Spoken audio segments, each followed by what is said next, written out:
بسم الله الرحمن الرحيم فتعالى الله الملك الحق ولا تعجل بالقرآن من قبل أن يقضى إليك وحيه وقل رب زدني علما.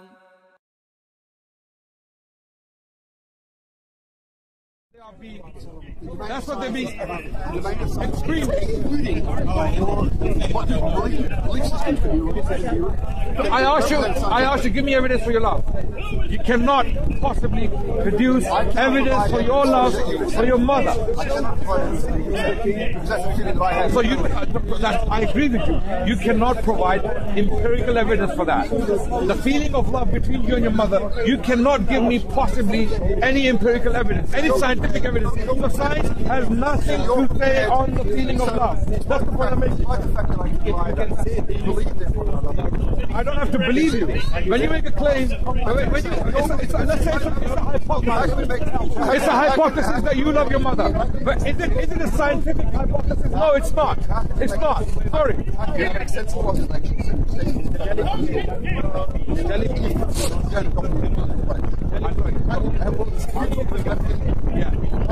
If somebody comes along and makes a claim that you regard as atheist, how can you judge that claim? We can judge that claim by using other forms of evidence. Other forms. Yeah. Well, no. I said other forms of evidence, not empirical. This is where we disagree. You and I, we disagree on this point. You are adamant that science gives evidence for everything, right? I'm saying science does not give evidence for everything. Not yet. This is where we disagree. I believe everything. Every day. Okay, what has science to tell us for the existence of the universe? It tells us that the Big Bang occurred. It only suggests. Science only suggests. But that's now, in theory, I agree with the theory, but that's the current theory. Big Bang. How many models are there for Big Bang? How many models? Sorry? 15 models, according to that gentleman, right? Okay, and there may be others in the making, right? There may be, right. So which particular model do you uphold as the plausible model of the beginning of the universe? Sorry? So I want to know what happened before the Big Bang. What was before the Big Bang? Science has nothing to say on that. Okay. Okay. Exactly. So I believe what's before the Big Bang is metaphysical. It's infinite. Right. That's what I believe. You believe that because that suits your belief. No, you believe that because you have chosen a particular view within a spectrum of views among astrophysicists and cosmologists. You have chosen one view. Maybe you feel comfortable with it. Maybe. And you're no different to me. As a Muslim, I choose certain things that fit into my psyche. And as a believer, you're no different to me. You are a believer. You're a blind believer. No, I'm not blind. Are you a physicist? Are you a physicist? No, I'm not. I look at it. Let me ask you this question. Are you a biologist? Are you a physicist? I teach. Right. Have you seen evidence for evolution yourself in the lab? In the lab. You don't understand. You know, in the lab. Have you seen the evidence for evolution in the lab? Wait. You're not answering my question. You're not. Are you a scientist? No, science. Okay. No. You understanding science is one thing. Being a scientist is another. In the lab. Okay. Practically experimented, came up with conclusions. Can you do an experiment to show evolution? No, I'm not saying that. I am saying, have you seen? As a fact by the world body of science that regard evolution as a fact. There's so much evidence for evolution. Okay. Do you take your knowledge from major scientists in biology? Yes. Right. So you put your trust in them, right? Yes. In their integrity, in their credibility, in the credentials, and the list goes on. Right. Okay. Fine. No problem. So you put your trust in them, right? Likewise, you put your trust in astrophysics. Wait. Let me sorry. Can I continue? You put your trust in judgment of a generation of time showing Right. The evolution makes perfect sense. Okay. Given the fossil record, given the existence of dinosaurs, given the age of the universe. I've studied all of that. I've studied all of that. I know about the fossil record. I know. What evolution is. You don't understand natural selection. I did. You made an assumption that I didn't. I knew exactly what you were talking about. Yeah.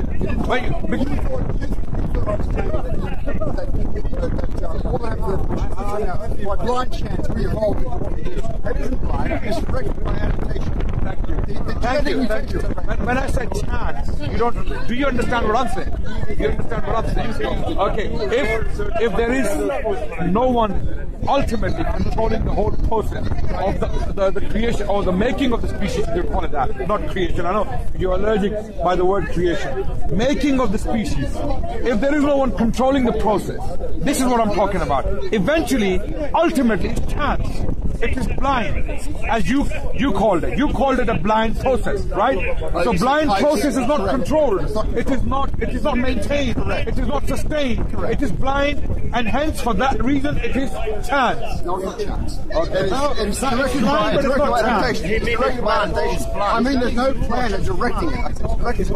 It's directed by adaptation. Okay. When you say it's not chance, what do you mean? I mean because it is controlled. No. I mean, the mutations themselves are random. But the fact that some mutations will survive, some will die. Okay. Once it survives, I understand that. I got that point. I knew that point. I was aware of that. Okay. I'm making another point which you failed to understand. Ultimately, eventually, when we get to the bottom of it, the making of the species, is it chance or is it maintained control? Natural selection, is it controlled or is it blind chance? Does it happen by chance? It happens by blind mutation. Okay, so who controls it? Nobody. If it's not chance, it's chance. It's chance. You control the chance. No. So it may happen, it may not happen. No one actually will. Let me explain further. Let me explain further. As a divine mover. Let me explain further. When I say chance, I mean no one has the will for it to come about, right? No one planned it, no one willed it. It happened by itself, right? That's what we call chance. And I fail to see you as a perfectly created being or species with the intellect, with the consciousness, with cognition, with ability to move around, make decisions, and create sophisticated things is by chance. I'm sorry. Intellectually, I find it absolutely absurd to come up with this idea that we are by chance. I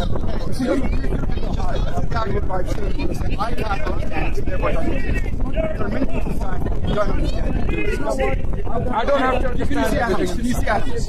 When you see atoms, have you ever seen an atom? Atom. No, I haven't seen them. No. Do you believe they exist? Yes. So you believe that you don't see? Yes. I'm the one who's telling you, that I believe in things I don't see. This is what the whole discussion is about. I believe in things I don't see. You don't. The atom has evidence. The existence of the atom is so why do you believe in it? I'm saying the atom exists. There's evidence it exists. And who told you that it exists? Who told you? Who told you that it exists? I'm simply saying, people like Rutherford. How do you know atom exists? Now, this is a good point you're making. Because scientists, physicists, thank you. So you put your trust in them. Oh, yeah, you can. Sure. The early 19th century did a lot of experiments to show that what we understand is the current state of the atom, which is that the nucleus surrounded by a field of electrons, is the best explanation of how matter behaves at the quantum level. Good point. So you basically, eventually, ultimately put your trust in the credentials and the ability of the scientists to tell you what exists and what does not exist, right? So you put your blind trust in scientists. Not blind trust. I believe that Likewise, I as a believer.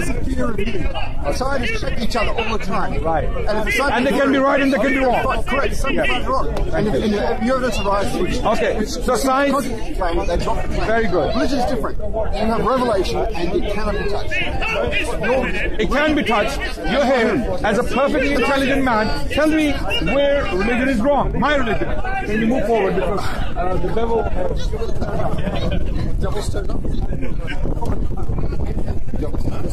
Jay Smith.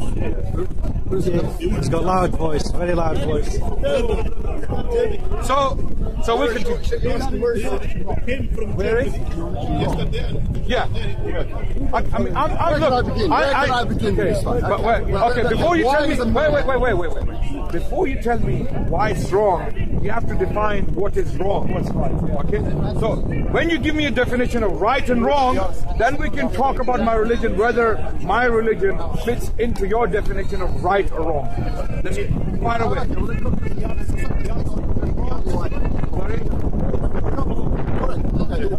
Morally, okay. So where do you get your morals from? When you said something is morally wrong or morally right, morals is a point of society, right? Sorry? Morals arise to society agreeing with a certain mode of behavior. Very good. You made a very interesting point. The morals are taken from the society, right? If the society agrees on certain, so in the 1940s, Germany had a consensus that the Jewish people were absolutely evil. Germans had reached this consensus. Social consensus. Social. No, I'm not saying all Germans. Of course not all Germans. Right? Germans, some Germans, and the majority. They were in the majority because Hitler won. Hitler won the election. Hitler was chosen. Hitler an evil man. Donald Trump. Ring the bell, right? Ring the bell. He's not very far. Okay. Well, we don't know what's going to happen in the future. We don't know what's going to happen. When Hitler came to power in 1933, he looked like a guy who lifts Germany out of oblivion it was sent into by the First World War. Trump will not ban. Okay. He will not be able to circumvent. Well, no. You can. Trust me, you won't do a good job defending Trump. You won't. You will stand here and condemn him in a minute. If I start to give details what he has said and what he means by what he has said. Leave Trump aside. There's no currently there's no comparison between him and Trump. I agree. Currently. Potentially what happens in the future, we don't know. So Hitler was chosen or elected by the German people by a landslide victory, right? He had convinced the masses in Germany that this is what I think of the Jewish people. Whatever. I'm saying whatever it was. Okay. Whatever it was. I don't care about the details. They didn't elect him because he Okay. So socially, when things are agreed upon, sometimes doesn't necessarily mean those things are right. Okay, just because there is a social consensus in a society on something. Alcohol, for example. Wait. Let's talk about a more homely example. Alcohol. Here in this society where we live now, alcohol is normal. People use the majority. I'm talking about the majority, right? There's nothing wrong with having a pint or having a shot here and there. No problem with that, right? But we know alcohol is directly linked to 80% of the violent crimes taking place, right? That's true.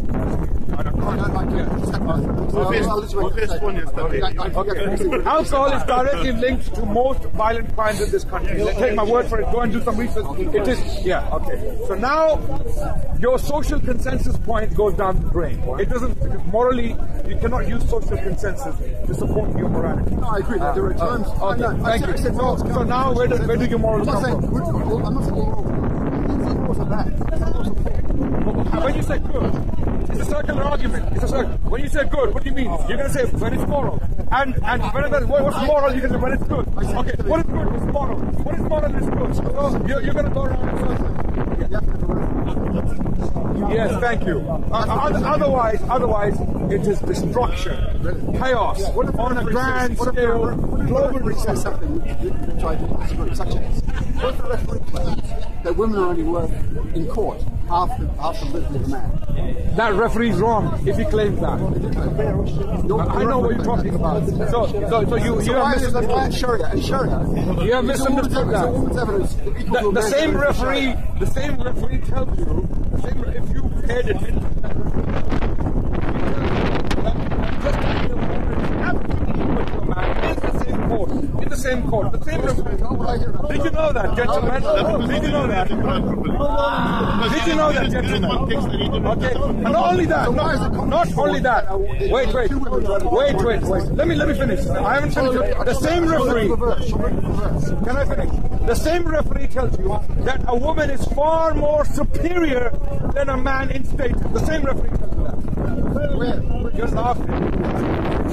So there's a bigger picture here, right? In chapter 24, wait. And men are allowed to mistreat women.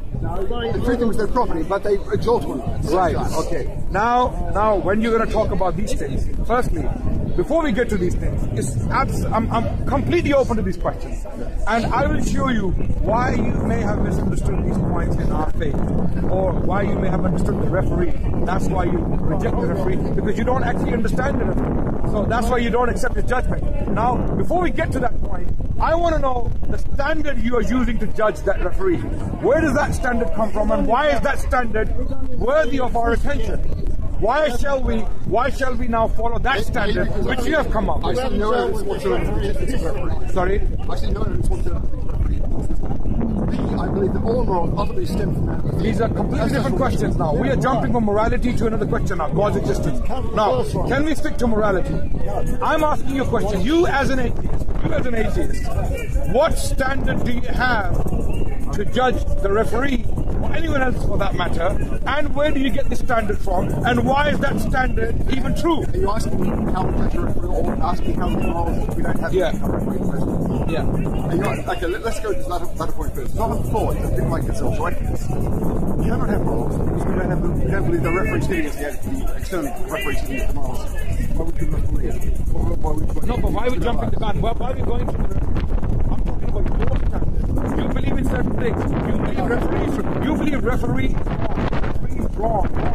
I'm asking wrong based on what? What do you mean by wrong? First of all, I don't believe the referee is. Secondly, okay, that's another question. But even if I don't know you think that, I'm here to protect you with your. My thinking doesn't matter. I'm asking you about your thinking. Why do you think things are wrong? What do you mean by wrong? Okay. Morality is created by man. We live in communal societies. We make rules and laws for ourselves to regulate the way we interact with each other. And then we call it destruction. Do you agree? Thank you so much. So we agree. We both agree that men, when they make laws and rules, those rules and laws eventually lead to destruction on a massive scale. More often than not. Okay, let's talk. Let's discuss the existing law.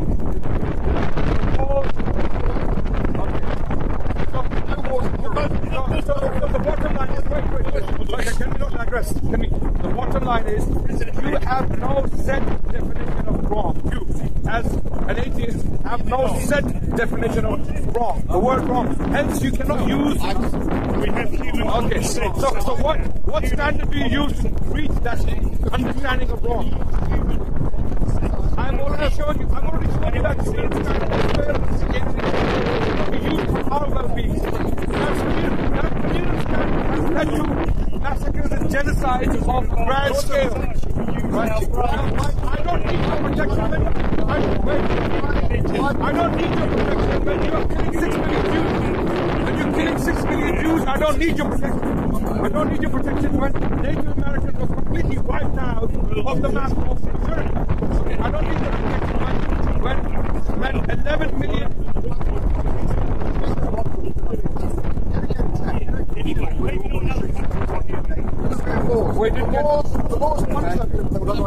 I agree. And these laws are very religious. I believe. Okay, did you know in the 10th century of Quran, in the Islamic. By the way, this is not my doing. I didn't plan this. We started talking. So in the 10th century of Baghdad, we had discussions. Are you listening? Between atheists, Christians, Jews, so-called heretics, and Muslim theologians, having debates between each other in a perfect harmony, coexisting between each other, and no problem. No one's torturing them. Did you know we didn't have any witch burnings in the Islamic lands? We didn't have any heretic burnings. That was all happening in Europe. Okay, and then after... They're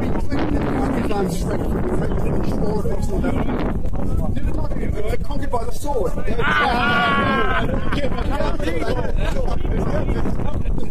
That's a good one. When you say Islam,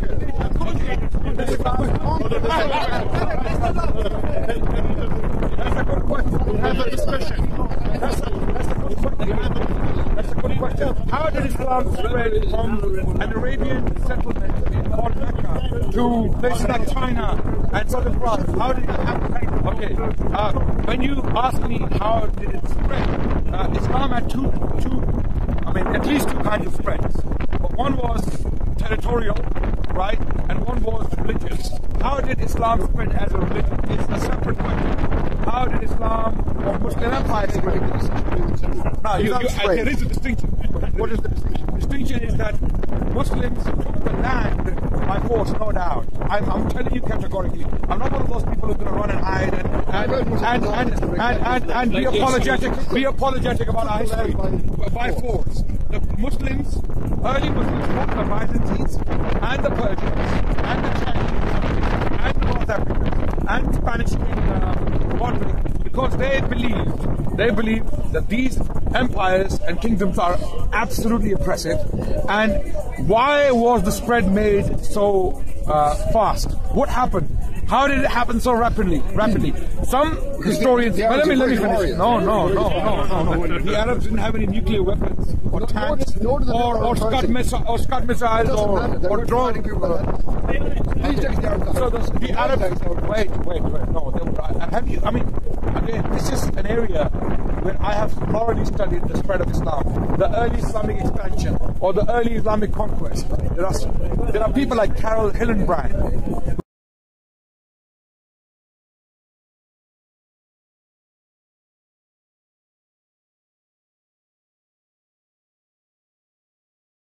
Who has written on this extensively. She stated that the Arabs had no special weapons to conquer the Byzantines and the Persians simultaneously, the largest standing armies on the planet. The Arabs had no special weapons. One of the reasons historians forward for this rapid expansion of the Arabian Empire is that these empires were very oppressive, and the masses, the people on the land, the peasants supported the expansion. They came out to help the Arabs. They welcomed them as liberators. This happened in Syria, this happened in Egypt, this happened in Persia, this happened in North Africa, this happened in Spain. When they landed, when Tariq bin Ziyad landed on Spanish territory, the Jewish people, out of all, the Jewish people came forward to welcome them as liberators. So this is how the expansion was facilitated. This is the... Islam since when? Wait, that's a very good question. Since when? No, sir.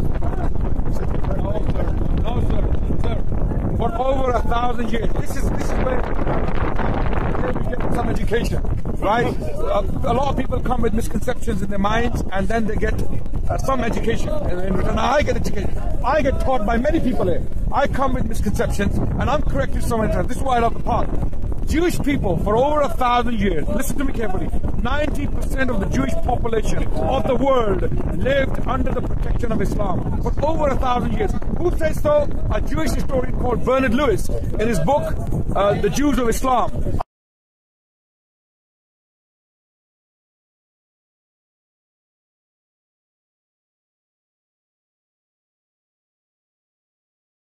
I'm not saying this. The Jewish Golden Age was in Spain, in Al-Andalus, what they call the ornament of the world, okay, where the Jewish people were writing in the Arabic language, in the Hebrew alphabets. The alphabets were Hebrew, but they were writing in the Arabic language. Like Maimonides, he wrote in the Arabic language, a guide for the perplexed. He wrote this book. So, major Jewish scholars and academies, you know, the oldest academy, Jewish academy in the world, where it was, in Baghdad, in Iraq, Babylonia. The Jews existed in Iraq for as late as 1940s. After the creation of Israel, the relationship went sour. Things went sour. You know, Muslims, because of Palestine, they started to have, and then the Jewish people, some Zionists hijacked the Jewish religion, what they call. So these are political issues. Historically, anti-Semitism is a European phenomenon. It's a Western phenomenon. No, it's not an Islamic phenomenon. Sorry, this is what anti-Semitism is a European. Anti-Semitism existed in Europe from the day one. Jews were accused of dicide, which means killing of God. Okay, so Jews were accused of that, repeatedly tortured. The books were burned throughout the Middle Ages. They were banished from England by Edward I, and then from France, and then where did they go? The question is, where did they go? They went to the Muslims. They went to Spain, and afterwards, when they were expelled by Ferdinand and Isabella in Spain, they went to the Ottomans. So a large Spanish Jewish community ended up in Jerusalem or in Salonika, and even Morocco. So Tunisia, Morocco, everywhere. Yes. So the point is, your point, you have a misconception about our history. Islam. I asked you how Islam spread. You said it's very territorial religiously. Yes. So the religion of Islam. So you say you conquered land. Yes. So you were both liberated. So yes. How do I know this? Muslims were in power in Egypt for until now. Okay, since right? The oldest Christian community in the world, not the Coptic Christian community.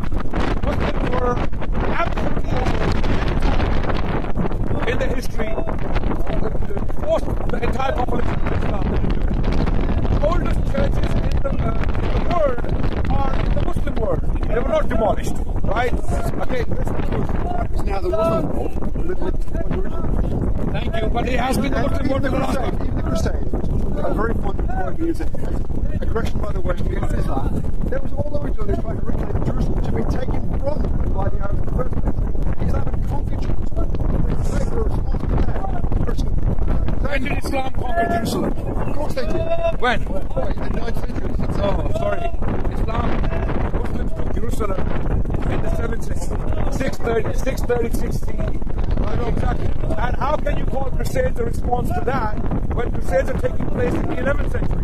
There's a gap of 5 centuries between the early. So there's no response. By the Pope. And by the king. Right. So we have to reclaim the Holy Land from the Israel. Right? Okay. So what you guys call that? What's your name? Greg. When the Crusaders came into the Middle East, you know what happened? The Jews fought them, the Muslims fought them, and the Middle Eastern Christians fought them because they saw them as barbarians who have come to disrupt the peace.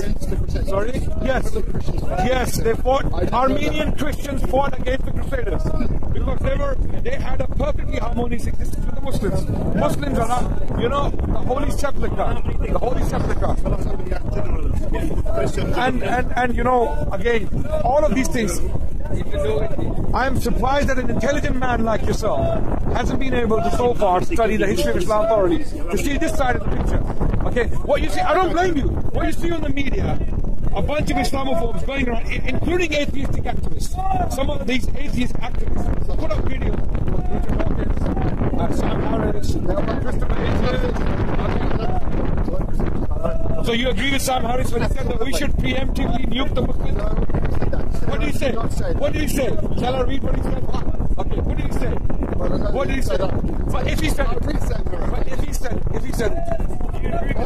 said he didn't say it, so how can I say that? If he said it, okay. Find where it said we should nuke. He said preemptively we should nuke the Middle Eastern countries. If he said it, Sam Harris on nuking the Muslims. It's very easy. Google, Master Google. Google. Same Hillary Clinton. She said she would. Sam Harris is the voice of reason. Let's see how reasonable he is. Sam Harris on nuking the Muslims.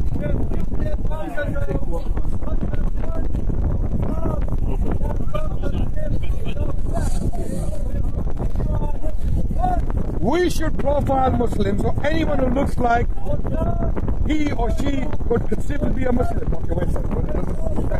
Wait. It's there. Sam Harris, the new atheist and anti-Muslim animals, then green. What did he say about nuking the Muslims? If look, I'll show you the quote, and if you read the quote, and if he said anything like it, will you condemn him on camera?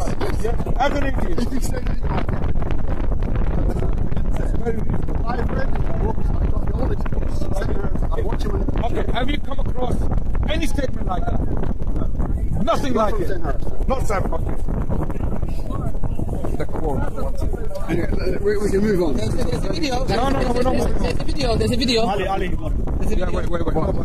Wait. There's this video. I want the specific quote.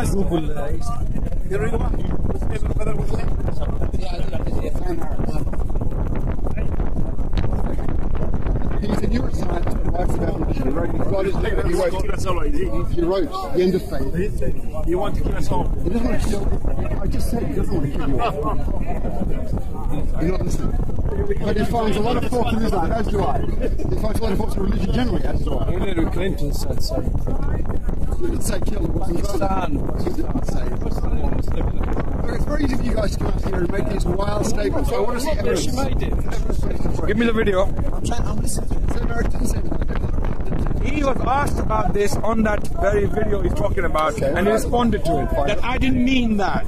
He said something. If I wrote something like that in one of my books, you know where I would go? Any idea? Any idea? Her Majesty's pleasure. Guantanamo. They would have to open a new prison for me. They would have to make a new one for me. You see the world we're living in. Okay.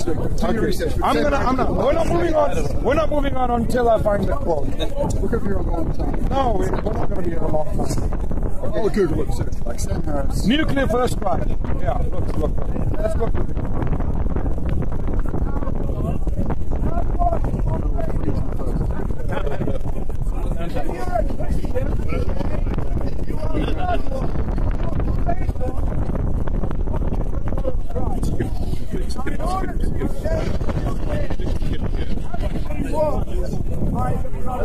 Sam Harris had written in one of his books that we should nuke the Muslims.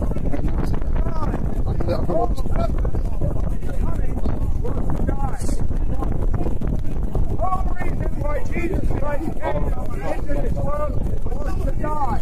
The reason for his death was because this is even more mistaken than you guys.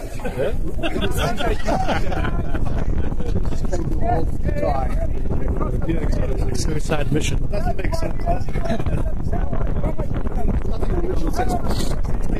If he was really crucifixion, he was execution more than sacrificial. He doesn't look convinced himself.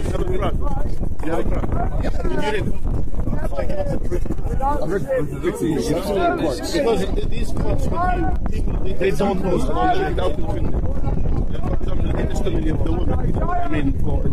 Guys, can someone find the quote? Nuclear. It's not all the time. This is a certain transaction and a trade transaction, but this is not all the time. Because you will find in the Quran as well, saying to the woman that it's not all the time something which is we will say. If Sharia law The man divorced a woman. the man divorces a woman either by himself divorcing her, No. yeah, and then as well she requests him divorce as well. So it's more like she could do by. Okay, here it is.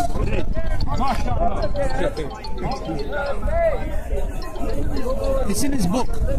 Which book is this? End of Faith or something like that. If history is any guide, we will not be sure about where the offending warheads are or what their state of readiness is, and so we will be unable to rely on targeted conventional weapons to destroy them. In such a situation, the only thing likely to ensure our survival may be a nuclear first strike of our own needless to say, this would be an unthinkable crime, as it would kill tens of millions of innocent civilians in a single day. But it may be the only course of action available to us, given what Islamists believe. Yeah, what is Sam Harris. No, do you know what he's saying on the video? He's saying basically, Wait. Okay, wait. Ali, calm down, man. Yeah. If we read the quote, Sam Harris said that we should do a nuclear first strike on the Muslim world to prevent the Islamists from taking over the world. Okay. And although it may kill tens of millions of people, tens of millions. So it's okay with that. Tens of million people, but that will protect us. That will guarantee our survival, our protection. So, Would you read that quote again? okay, if it's survival of the fittest, evolution. so this is now survival of the fittest in action. That was my ball. So be honest about this. Greg, wait, guys. No, you should, but and I'll be honest. If I wrote something like that in one of my books, even vaguely, what do you think would happen to me? Nothing. I can show you examples where people have not even sneezed. Forget about saying something. They haven't even sneezed. They end up in Belmarsh. They end up in Guantanamo Bay. Sometimes they're kicked off the plane for saying Alhamdulillah. You know, when we sneeze, we say praise to God in Arabic. When you say that in a plane, in the wrong plane, by the way, full of amazingly most of these planes, it doesn't happen in the Emirates flight going to Dubai. It doesn't happen because Emirates is run by a Muslim, mostly Muslim. But if it's a flight like, let's say, Pacific, American Airlines or one of the European airlines, it happens. If you say Alhamdulillah, you will be kicked out. Try it. You want to try it? My point is, Next time you fly. given the prevalence of terror in the world today, Terror of who? terror by Islamists against Western. Okay. When you say Islamists, who do you mean? It's people who profess to represent Islam. Are they evil? Are they wrong? They're evil and they're wrong. Based upon what? What do you mean they're wrong? Okay, exactly. You're going to come back to community. This is why, with an atheist, with an honest atheist, you cannot give me a set definition of morality as an atheist. You can't. And I've told you it's a lot. No, I'm not saying it's imperfect. I'm saying it's destructive. Mark my words. I'm not saying it's imperfect. That's a polite way of putting it. I'm saying it's destructive. To put it as it is. If instead we throw away any concept that we're able to make our own laws and provide why don't we look at laws that work? Allegedly they come from some mythical god or creature beyond our ken. Put God aside for a second. Wait.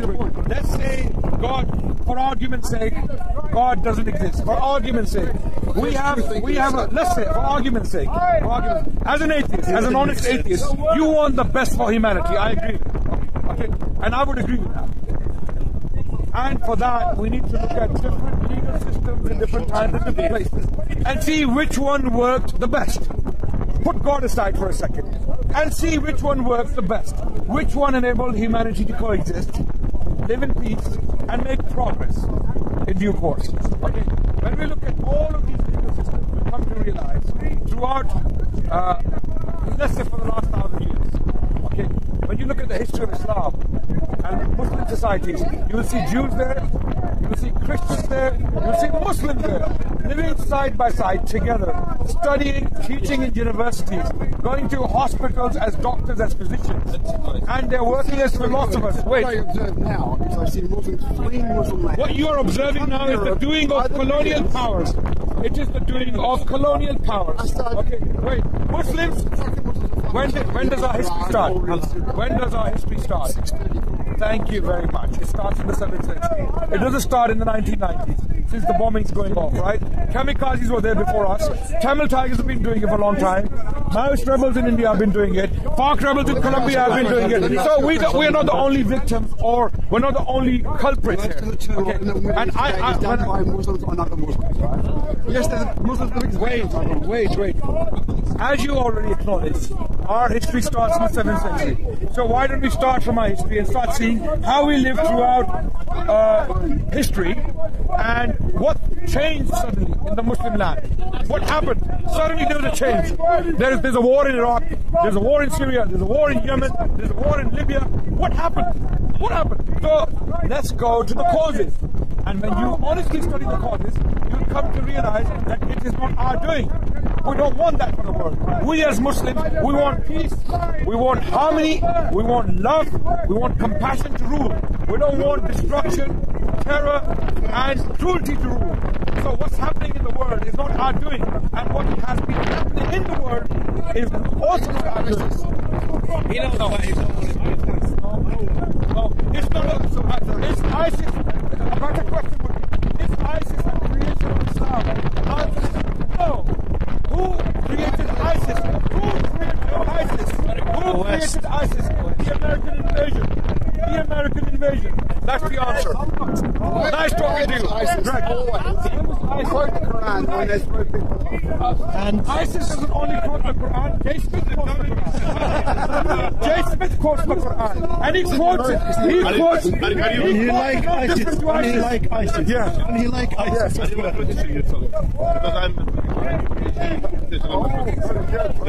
So Greg, nice talking to you. When I saw you That teaches our class. That's Naveed. This is a must read. This is a must read. Howard Zinn, United Electric. I'm still a student. I'm still there. Very nice talking. By the way. No hard feeling. No hard feeling. No, I really enjoyed it.